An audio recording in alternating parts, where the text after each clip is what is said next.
Once upon a time, there was a king with 4 wives. One day, the king got sick and was on his deathbed.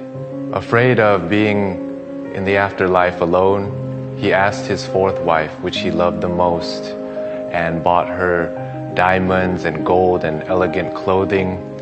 He asked her, "Would you die with me and go with me to the afterlife?" The 4th wife replied, "I'm sorry, I can't do that," and walked away.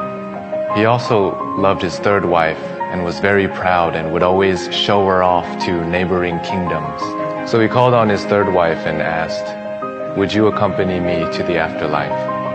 The 3rd wife replied, "I love my life too much, and I'm sorry I cannot go with you. And when you die, I'm going to remarry." His 2nd wife has always been there for him in his times of need, so he asked, "Would you accompany me to the afterlife?"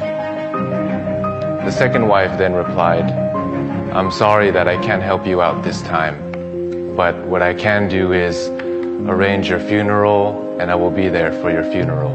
A voice called out and said, "I'll leave with you and follow you wherever you go, even if it is to the afterlife." And the king looked, and it was his 1st wife.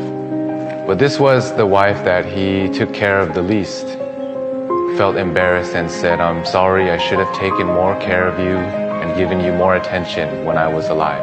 The moral of this story is that we all have 4 wives. Our 4th wife is our body. We like to decorate it with nice jewelry, nice clothing. But in the end, it can't follow us to the afterlife. The 3rd wife represents our possessions. We spend so much time trying to gather possessions, but in the end, they cannot follow us to the afterlife. It will be given to other people and divided. Just like the 3rd wife said, she's going to remarry. The 2nd wife, our friends and family. We trust them. They're always there for us in times of need.